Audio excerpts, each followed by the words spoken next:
by now I'm assuming on a random Thursday in February 29th, I was told. Leap year. Yeah, I was told. I didn't understand what you guys were doing with leap years and Halliburton, where you were talking about, I need to wish him a happy birthday. Hold on a second. Let me get that because, okay. A happy birthday to him. I don't care. Good luck. It's his 6th birthday, and I don't know why more people aren't talking about this in the NBA. They're talking about that, that inflatable car man outside in San Antonio. No, a 6-year-old all-star like Tyrese Halliburton. Scoring that's like that. Prodigy. Scoring like that. Same age as my daughter. Leap year, I don't understand the math on that, so you guys will help me. He's just not actually 6 years old, but this is an extra day, and what are you doing with your extra day? Yeah, Are there he was any born good on leap day. year? Are there any good leap year jokes? Everyone's joke is, I wish we had it off, huh? We should should be home sleeping today. No, we should. It's ridiculous. This is an extra day of labor. Where We're does not he- being paid extra. I'm curious where he generally celebrates. Do you think he does the 28th or the 1st? Wow. Let's ask him. You guys, okay, yeah. So you think every year he's confused about when it is that his birthday should be because I would do the 28th. That It's day's probably not just on the whatever calendar. has a better weekend, right? Like if That's it's true. if I one mean, of we them all is do a that, right? Friday versus a Thursday. Yeah, exactly. So it's just whichever is closer to the weekend would be my imagine. Like if your guy's birthday falls on a Wednesday, we're going to dinner Wednesday night, or you guys wait until Friday? I mean, my wife's birthday is this weekend, so I've planned us a day, or it's on Monday, so I've planned us a day for Saturday. Gonna do dinner on Ooh, her the actual pre- birthday, the pre, but it's gonna I be got you. pre-birthday over the weekend. Yeah, more convoluted than these things need to be. Me making things convoluted? Just the whole thing. No way. Just the whole thing. Unnecessary. I want to play some sound here for the audience because as we continue to roll out over the next couple of years, our partnership with Rachel Nichols, with Steven Jackson, with Matt Barnes, and with All the Smoke, with really, even though Mike Ryan, we can all get along, even though Mike Ryan is boycotting Paul Pierce, he is not a part of the Rajon Rondo and the collective of people who will be interacting in our worlds over the course of the next couple of years. In fairness, I've made my feelings known. Our partners know where I stand, and I'll just recuse myself of any truth. Okay, fair enough. But regardless, we are in business with All the Smoke. Steven Jackson did a South Beach session. It's the most vulnerable I've ever heard him, and I've interviewed him a lot over the years. That was really good. He Not blowing smoke. That was really good, you and Steven Jackson. Look, one of the things, you guys make fun of me of being the grief eater on South Beach sessions, but one of the things my brother encouraged me to do and others who care about me have encouraged me to do is use that space to talk to men about hard things that men don't talk about, like, oh my God, you're crawling around on your hands and knees because people die around you, and the grief is interminable, and you don't function right after it, and so how are you supposed to just get on with your life? Just talking Man, about. we did not jump on you for hard men because we love you, pal. And You we got know to- that you're too opening close. yourself up to We hard got men. you got away with it. We didn't say anything. Okay, thank you for allowing me that liberty. Thank you welcome. for allowing me to age with grace. But here's one of the things. Here's one of the things about aging with grace that I have not done very well. I've never heard a respectful AO before. I wanted to be respectful. Somber. Hey, yo, that was crazy. Yeah. Like did it while tapping his chest and pointing up to the sky. Pause. It should have been prayerful. Thank you. What is it? Is it because it's the graveyard of my brother's feelings It was and you close. have Yeah, to it was be close to that, so I wanted to make One of the sure things it my was- brother told me Hey, yo, before he say, went. yo. Hey, Wait a minute. What is that? There was a little Trump in that. What's he doing That's what here? he said. He said a lot of things. It's hard to remember them all. The best things. Really? Talk about hard things with men. Hey, yo! Don't lose a plot. Steven Jackson, let's go. Hard guy. You opening yourself up. Yeah. So I would urge everybody Hey, yo. to enjoy many of the things that our content partners are creating. They've got a new interview. I did one recently with them on All the Smoke. They asked me about Pat McAfee, and I answered there. And Pat McAfee was on All the Smoke now, and this has come out today, and there are a lot of things that were said here, but I don't know the totality of what was said. They've told me that we have like 7 or 8 clips. I don't want to play all of those, but I'd like to hear some of what he had to say. Dan Le Batard about this, about athletes kind of coming into space and not necessarily cutting the line, but He's talked some shit on me. has he? Yeah. Oh, get him. That's our guy. But we'd love to get. Yeah, get when I saw guys you in- signed with him, I was certainly asking some questions. in This the guy debate. over here, this guy over here, I think Ryan is his name or something. Brian, Yeah. He. I thought you guys could have made it alone. Like I thought you guys. Oh Had no, enough so talent. we're by ourselves. We partner with them to build out the Fast Channel. Love it. Yeah, Okay. so that's the idea. Yeah, And I like Dan. I got respect Yeah. for Dan. I watched Yeah. the deal that him and Skipper did with DraftKings, Yeah. and that greatly affected my deal with FanDuel. So I got a lot of respect, but a lot of these older sports media folks aren't the biggest fan of me, and they've certainly made that known. Yeah.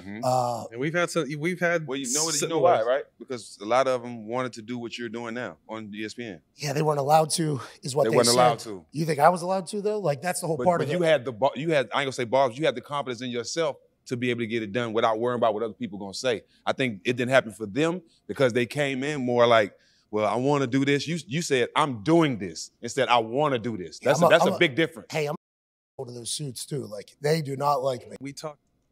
I fully support Pat McAfee. His story is amazing. His charisma is amazing. I'm sitting there watching guys, I'm watching wrestling and I'm watching the center of WrestleMania and I'm seeing the guy conquer sports and rush to the head of the line. I understand why he thinks that some old media would not like what he is doing, but I am a full supporter of him taking over this space in a way that's given a whole bunch of athletes. Man, Dwayne Wade's now in the podcast game. Shaquille O'Neal, they've realized that he's given these people permission because they're looking at the punter making all of the money, owning all his stuff, and changing the game.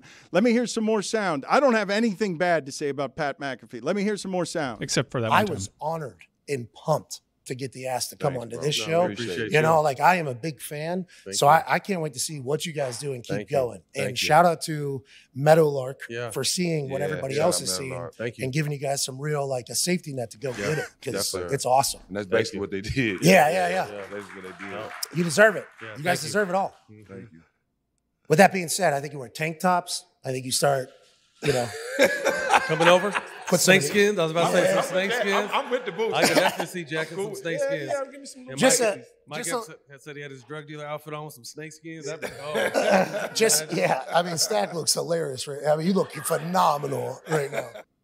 What is this one time, Mike, that you speak of that I've talked about Pat McAfee? Well, I think Pat has a very good memory, and I think he's motivated by doubt because I think his work ethic across a couple of different industries is pretty unparalleled. I do know of an awful announcing story that kind of seized on you being surprised that he hasn't made a bigger impact on College game day, and you never know what motivates people. Maybe that's at the heart of it. I think largely on the balance of things, we are very pro Pat McAfee for all the reasons. I do find it interesting that you were kind of labeled as old media, I guess because you're just older. And I think part of the stuff that surprised me with the Simmons Pat McAfee thing is Simmons all of a sudden became guy that was classified as old media. I'm like, really? A digital pioneer? No, but this is the thing, right? Because Matt, actually, I will tell you that at this dinner, look, man, at this dinner with Matt Barnes and Steven Jackson, these guys have done a lot of business in their lives, right? Like they've got crews of people who protect the economies of 17 years in the league, the both of them, and they've built a brand. And McAfee's right when he says to them, "You guys could have done this on your own." Probably, if you can get some investors to put up a good amount of money. And they're like, no, but we want to partner here. Like those guys, I've got a meaningful picture my wife took of Steven Jackson, like holding my head and telling me that he's got my back because I believe in what those guys are doing. I think it showed in that clip. I think it definitely showed in that clip because they were quick to defend everything that was there and why they partnered with us. I thought that was pretty cool. I think Pat is pretty incredible, and I think it's really difficult to keep that charisma and that appeal and drive shows like that. I think Pat's awesome. I understand why he's lumped in as new media because his roots are very grassroots movement, but he's taken it to the ESPN platform, and we've kind of made new media versus old media, and the guy that's new media has ESPN1 as a platform. Yeah. It's just a little confusing to me how you become old media, I guess, by being a little bit older. Okay, but but it's not just that though. It's, you have old media roots, like you were a newspaper It's man. also journalism, and and whatever we represented at ESPN that he replaced, like like that stuff is interesting to me. It's one of the reasons I talk about the industry so much. But what I would tell you is I couldn't support J.J. Redick more, or Shannon Sharp, or these people who are coming for the space, because of course the athletes are going to come for the journalists, and they're going to be better at competition, and they're going to have more fame. And I welcome all of it into the space because there's plenty of money here for everybody who gets into the content game and does it well, for everybody to eat. But I understand why I'm being lumped in with that, because the athlete, Draymond Green, is talking to DeMar DeRozan now about not wanting to go to therapy. Draymond Green, who's going to do all of these things in this space with his brand and maybe make more money after his career than during it, because he's realized, the athletes can play the new media game without any journalists. I can talk. Chris Paul can talk to Dwayne Wade, and Chris Paul just give up a story. Yeah, I could have been in Miami. All I needed was the number, and that story's only existing there because of the access that those guys have, and they've all realized. Wait a minute, the punter did it, but the punter's story is the ballsiest. He leaves his career at the height of that, builds it himself. Everyone says no to him. He does it his way, and he ends up with the FU power to say, I don't have bosses anymore. And he doesn't, because he doesn't. He's leasing to Pitaro, and he's leasing to Iger, and he doesn't need them, because in this age, if you have your own audience, these people need you. You do not need them. I think it surprises a lot of those top-line athletes, though. You have to have a certain work ethic. All the smoke has that work ethic. A lot of people just assume I can turn on the mics and dominate in this field, and you have to have the tenacity, the work ethic of a Pat McAfee, which I said earlier was pretty unparalleled. You don't really notice. You certainly notice when an athlete succeeds in building out a new media venture. You don't really talk about when a Duncan Robinson podcast goes away. And in this athlete-led media space, there's a lot of projects that just go away. And they don't go away because, in most cases, a person just has something else to keep them busy. They go away because they realize it's hard. It's very difficult. But you've got Travis Kelce saying it's the hardest job in the world. Travis Kelce. This is what I would tell you, though, about Pat McAfee. He got such a head start on everybody on realizing what it is to build his own thing. But if all of these people think they can do that, double flips off a turnbuckle at WrestleMania, $1 million in several different industries. Are you kidding me? Like, no, you can't all just come into the space and chase down the punter. That's not going to happen. Those papers you hear banging on a desk are an old coach still out on the road, still following basketball teams around. And I insist, our job, we have a job here, Shipping Container. We have one job here today with our old friend Stan Van Gundy, still huffing and puffing around the country, chasing, bouncing basketballs. It is to make him laugh. For the next 24 minutes or so, we must make this human being laugh. Are you going to help me? Is the group going to help me on this? We are here, Dano. I don't feel like you're here. I don't feel like you're with me, okay? We need to do this with Stan. You can't get so used to Stan Van Gundy making appearances here that you arrive, and he arrives, and you've got this kind of indifference on you. Look at you guys. Will you show some enthusiasm for Stan being here, please? Woo! Yeah, Stan. We stand Stan. It used to be such a big deal when he came around here. Back when he was running franchises and not just talking about the games. Can only dial it up so much, man. Yeah. Okay, you guys are tired. Like, you got nothing if I'm just back here going, woo, Stan. Yeah, I know. Okay, so fine. Okay, now it's been revealed. Now you've shown people too much behind the curtain. So easy, is it, Mike? We were never enthusiastic when Stan Van Gundy came What's around my here. Motivation? It was always feigned enthusiasm. He'd always talk about his politics, his liberal politics. He is friends with my favorite state representative, Anna Eskamani. Oh, he's trying. Look, can you imagine what Stan's life has been recently? As he's deeply cared about doing politics on the ground in Florida. And all around him, he gets overrun by corruption and sewage. Dumber and dumber by the day. Some of it gun wielding. Woo! That is for sure.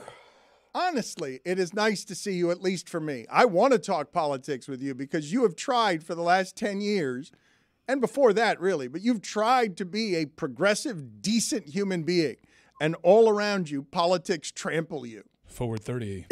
It's tough in this state. There's no question. And I think the real challenge for progressives in this state is to not get beaten down in Florida and to keep showing up and keep trying to make a difference, because you don't get a lot of positive reinforcement in terms of electoral results.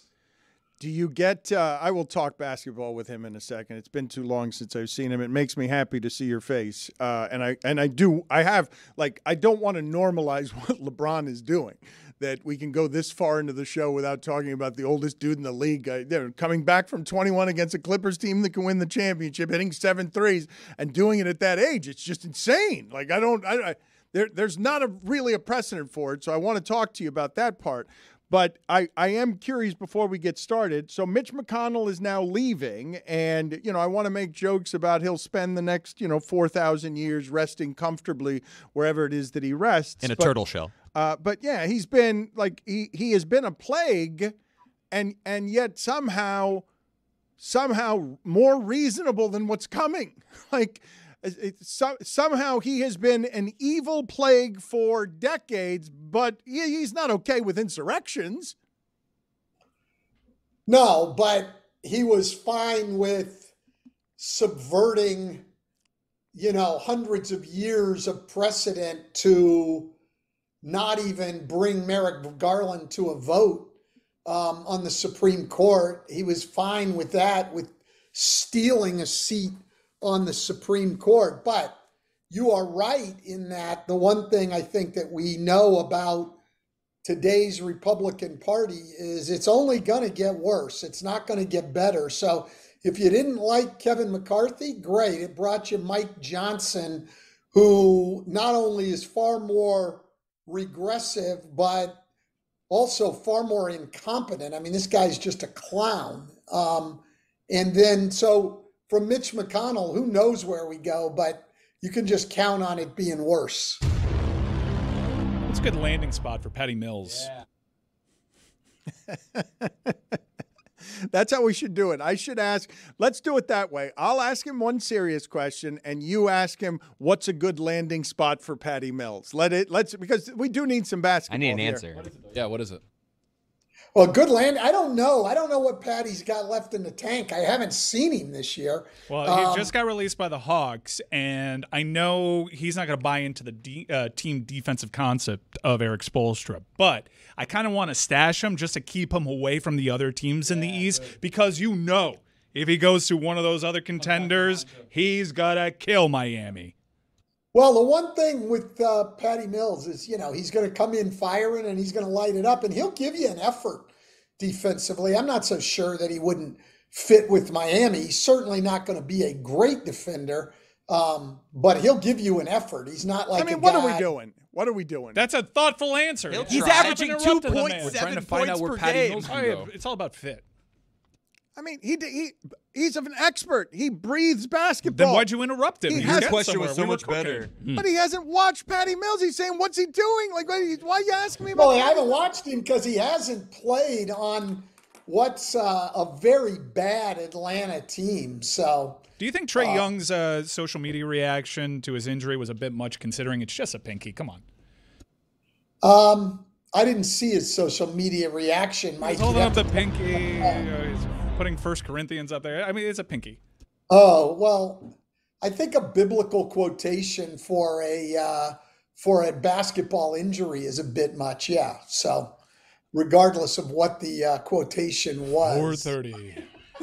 Stan, what LeBron did last night, it's the biggest comeback, fourth quarter comeback of his career. That Clippers team is good. Paul George did not play.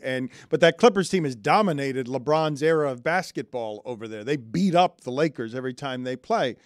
You have no precedent for what we're witnessing from him at this age, right? No, it's incredible. I mean, the guy's still averaging 25 points a game. It's the lowest scoring season of his career, but that alone is amazing that you can be averaging 25 in your 21st year, and that's the lowest you've scored in, forever. I mean, what he's doing is incredible. I mean, the only huge drop off with LeBron is at the defensive end of the floor. And he's gone from being a defensive player of the year guy to being a guy, if you're on the other team, you target him now. And I'm not meaning to be negative on LeBron. That's the only drop off. Offensively, he's still as good as anybody in the league. You're actually just saying, all you're doing is giving voice to the human aging process, right? Because when I watch LeBron play, he is still obviously very strong, but he is and cannot be as fast. And in order to play defense, you have to be able to move laterally. So you're saying he's a defensive liability, that he's being targeted. Yeah, I mean, look, here's the thing, too. It goes beyond just the lack of lateral quickness. I mean, at his age, 21 years in the league, like he's carrying such a huge offensive load. You got to find places to rest. He's playing a lot of minutes and everything else. He's not 100% healthy. He's got to get some time to rest, and his rest is on the defensive end. And usually, look, he's smart, so he keeps himself out of bad situations for the large part. And they've been able to find matchups where it's tough for people to target him. In the playoffs, it could become a little bit more of an issue. But again, that's sort of nitpicking when you're talking about a guy LeBron's age and what he's getting done on the offensive end of the floor. Dan took a sports question unexpectedly, so I guess I have to follow the formula. Should I be concerned, as someone that is not a conservative, that there have been a lot of Republican leadership positions that have had changeover where, I don't know how you feel about this, but most people within those parties would say these are voices of reason. Even Mitch McConnell during January 6th was looked to as a voice of reason when everything was going on. You have these people stepping aside and being replaced by more MAGA conservatives. How troubling is that for the election? Well, look, I think the whole thing is troubling in that we have had numerous people who have just foregone their previous principles and beliefs. And people I maybe didn't even agree with politically anyway, but they've just foregone those beliefs and are just totally subservient to Donald Trump. I mean, the amazing lack of self-respect on the part of leaders. I shouldn't even use the word leaders. Prominent people in that party is amazing. I mean, Elise Stefanik was an intelligent, thoughtful conservative. She just gave it all up, said, you know what, I'm going to chase power. I'll do whatever Donald Trump wants. I'll back him on anything. I'll say the election results were fraudulent. I mean, it's really amazing. The control he has gained over supposedly intelligent people. I want to ask another politics question. Sports.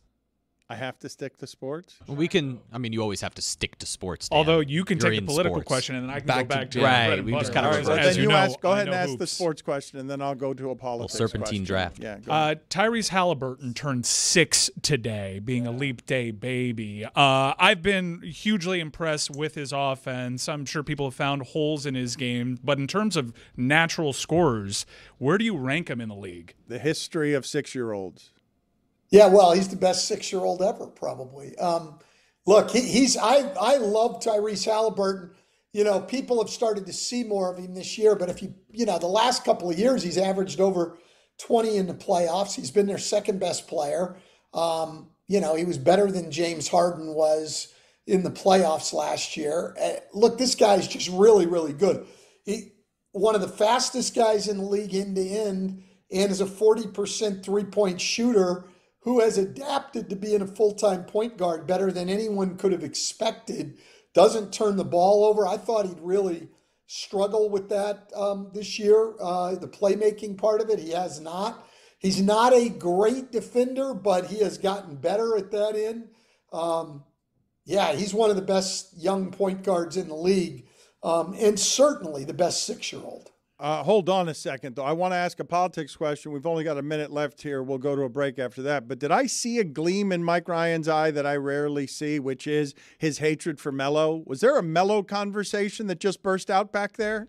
I was saying, I think over time, Tyrese Halliburton can end up being considered a better scorer than Melo. And then Tony and I, because we both know ball, got into, well, yeah, I can see that he can work a little bit more on the low block. And he's like, yeah, Melo's mid-range game. But I'm like, also, as a defender, that's a shot that I want being taken. The Melo mid-ranger as opposed to whatever Tyrese Halliburton can come up with. So it's a spirited debate. He's got to work on his back-to-the-basket moves. I think he's very good getting into the lane. I think he's very good shooting. The thing is, Melo had that bully ball where he would take you down to the block, give you that 1-2 spin, and then hit you with a fadeaway. That was great. 34% clip. Okay, maybe if only one day we can get a basketball expert to tell us what he thinks about what you guys are arguing about while the basketball expert is talking. I'm right here, Dan. You asked him about basketball, and then he gave you the answer, and while he was answering, you went to a basketball conversation. I actually like that. I appreciate that. All right, we're going to come back with more of it next.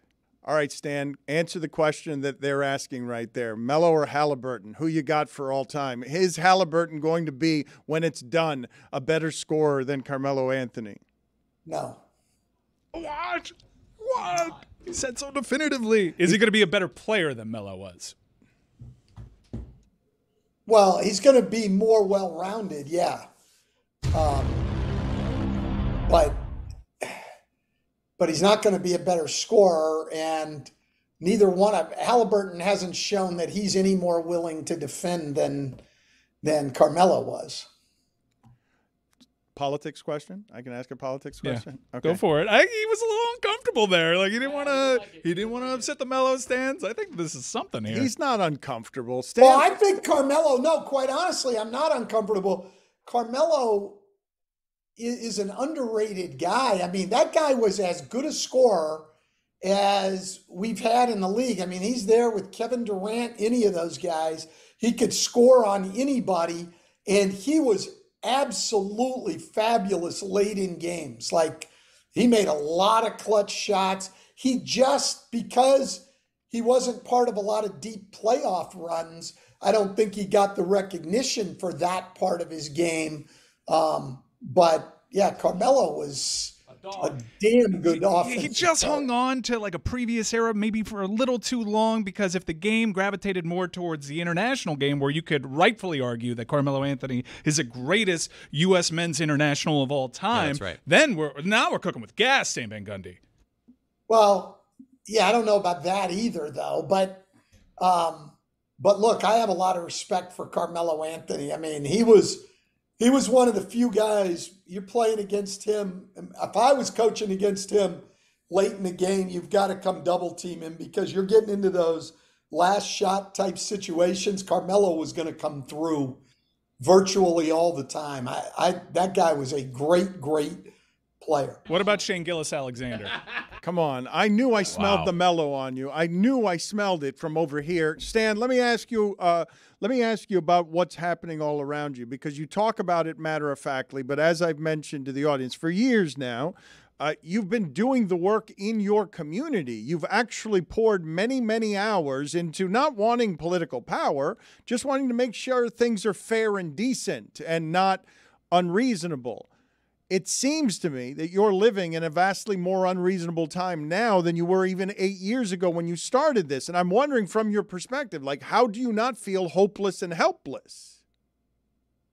Well, I do a lot of times. To be quite honest, I mean, the last go-round, 2022, we had, I thought, a lot of good local candidates for the state house and state senate in Florida, women candidates. We hosted a fundraiser for them. We put a lot of money into the campaigns of those women. I thought they were outstanding, and other than the previously mentioned Anna Eskamani, we couldn't get a win. And it's discouraging, especially when you're running against people that are just really bad not only bad representatives, but in my opinion, just their values are bad and they don't care about people. And to lose those elections, it's discouraging. It is. And, but also on top of that, I would think it almost as exasperating that the conversation, it's not even just that you're losing the fights or feel like you're losing the fights. It's also that the discourse keeps getting dumber, like empirically, nonsensically dumber. I mean, look, we're banning books. We pulled in Florida, we have 2 districts at least that for review pulled the dictionary off bookshelves in schools. Like, it's hard to get more ridiculous than what we're doing. We're pulling classics off the bookshelves. We're pulling dictionary. I mean, it's insanity. And now we've got this social media law that's going to pass. And quite honestly, it's not just the Republicans. Only 7 Democrats ended up voting against it. I don't know what's going on, but this state, for someone like me anyway, is heading further and further away from the things I value all the time. And it is discouraging. And I wish I could say I see the end in sight, but I don't. You're right. It's getting worse, not better. Stan, who's the team that you're looking at that could be a dark horse? Obviously, there's a lot of great contenders now. There's a lot of young teams up on the top in the Western Conference. Who's the team that you look at and be like, that team could be a problem come playoff time?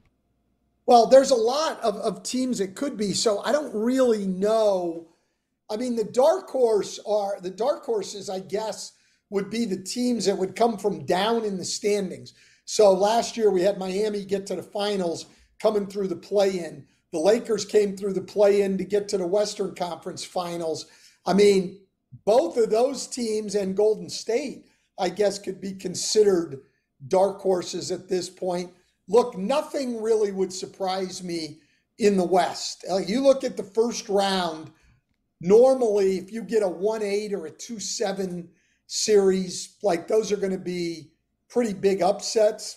There's not one matchup that will come in the West in the first round, no result that I would consider an upset. So I don't know who to even consider a dark horse out there. I mean, like you're Oklahoma City or Minnesota, 2 teams who have really made big jumps. And in the first round, you could be playing like teams like Golden State with Steph Curry and all of their, Steph Curry with all of their experience, or the Lakers with LeBron and AD. That could be your first round opponent. I mean, it's crazy what's going on out there. You always worry about Miami in the East. But look, Boston's so much better than everyone. If Boston does, this is one of the few years, to me, if Boston doesn't win the championship, I'm going to be shocked. I mean, I just think they're light years better than everyone else. There it is. We've been wandering the earth, a dry earth, I've been looking for politics. I've been looking for laughs. And then what do I get? Hot take. There it is. Stan Van Gundy giving it to you. Thank you, Stan. I've got a number of different questions here that I want to get to, though. Not all of them basketball related. Were you indignant about Wendys price surging because they canceled it? They said that the feedback was so bad that Wendys was gouging people. I know you used to love your fast food here. The Wendys is delicious enough that I might be willing to forsake certain principles, including you gouge your customers in exchange for continuing to eat Wendys. But I was pissed off at him about this. Yeah, not so much with me. Whatever they charge, I'll pay. Okay, so there you go. So your principles fall in the face. Abandoning his principles. My principles fall into, I love Wendy's burgers. The Frosty, too. Yeah, they're never frozen. No, I'm not a Frosty guy. No. What? You dip the fry into a Frosty and report back. I can get better. I can get better ice cream than the Frosties. It's not. And their It's fries, a Frosty. and their fries aren't that good. No. But I Wow. love their burgers. You are so I wrong. love You their are so wrong. burgers. In fairness to Wendy's, that's offensive. In fairness to Wendy's, they did have to clear up. People thought because of the dynamic pricing thing, it meant it goes both ways, up and down. Wendy's clarified that said, no, it's not surge pricing. It's a dynamic price board that's digital with rebates. When you have a surplus. And also, at least they have the transparency in the age of inflation to say, yeah, we're going to raise the prices, or at least that was assumed. They never actually said that. I'm defending Wendy's. Okay, that's okay. Thank you for doing Defense that. attorney Not over here. Wemby, Wendy. That is right. But I want to be offended on behalf of everybody. Like, Stan is an aficionado of fast food. For him to say that the Wendy's fry is no good, like, come on. You know what, Stan? It's not an elite fry. He's not wrong. Stan, look. In comparison to other fries. Stan, listen, I say this. into the They make a good burger, though. They make a good burger. Oh, double stack? You kidding me? My God, They no. make a good burger. Stan, let's look at this video together. You tell me. You went viral again because this clip every once in a while during March Madness surges, and this was what was this? Was this Fordham? What was the end of It this? was 4 game? years ago. This so was Furman, Furman in Virginia. All right, so it's Furman 3 or 4 years ago. Let me see what we've got here. Oh, no. Okay. I thought you were talking about last year. No, this was last year's where they have the inexplicable turnover. Yeah, this is the Furman, Virginia game.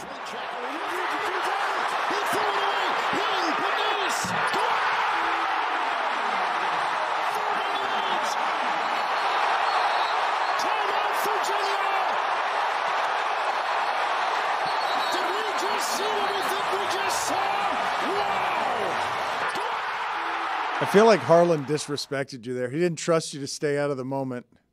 No, well, Kevin does that a lot. That's just, he wants us to let the crowd noise in, and it was a great moment, a great call by Kevin. First March Madness game I had done, so we had 4 that day. That's the first one. That's the first one. It was my first one, and it was incredible, and it's still amazing to me. That was a senior point guard who'd been part of a national championship team who just put the ball up for grabs. It was incredible. It was, I identify always with the pain of coaches more than the joy. And so while it was a great moment for Furman, I just really felt for Tony Bennett. Like, you've got the game in control there, and your senior point guard just decides to throw it up for grabs. I mean, it was an amazing moment, but it really was fun for Furman. They're actually making a documentary on their season from last year. Just 3 weeks ago, I did an interview with them when I was up here in New York the last time. I think Amazon is putting it out in the next month or so. I can't believe. Let me look at his picture again. Put his picture up on the screen, frozen. That is a guy. Look at him. He's Look haunted, at that reaction. He's haunted on behalf of Tony Bennett. And look at him, the disgust. He's still saying, senior point guard. Tony, you did everything you could, and I see you here. I, selfish Stan Van Gundy, who sees everything through the coach's prism, you're going to get your heart broken because your kid was an idiot. And that is shock and compassion for Tony Bennett. You're not even enjoying that. Look at you. You're suffering. You're shocked. Well, I wasn't really suffering because I did enjoy it for Furman, but I was shocked. Not much shocks me, but not only was it a senior point guard, but Kihei Clark, like, his calling card is, this is a smart point guard, and he is. I mean, that guy is a smart player. That's what he's all about, smart and disciplined. And in that moment, I don't know what happened, but he just threw the ball up for grabs. And then J.P. Pegues, who hadn't made a 3 and had been struggling shooting the ball even through their conference tournament, knocks down the biggest shot. I said to him the next day, Furman's in Greenville, South Carolina, and I said, I was talking to him after their practice the next day, and I said, I just want to spend one day in Greenville, South Carolina as J.P. Pegues. That's it. Just one day. Stan, thank you for joining us from a Denver hotel toilet. We appreciate it. It's the first time. Oh, this is New York City. New York City toilet. Okay. A New York City toilet. Yes. Thank you. Yeah. Stan Van Gundy, first ever appearance on the show from a New York City toilet. Thank you, Stan. All right, guys. Thank you.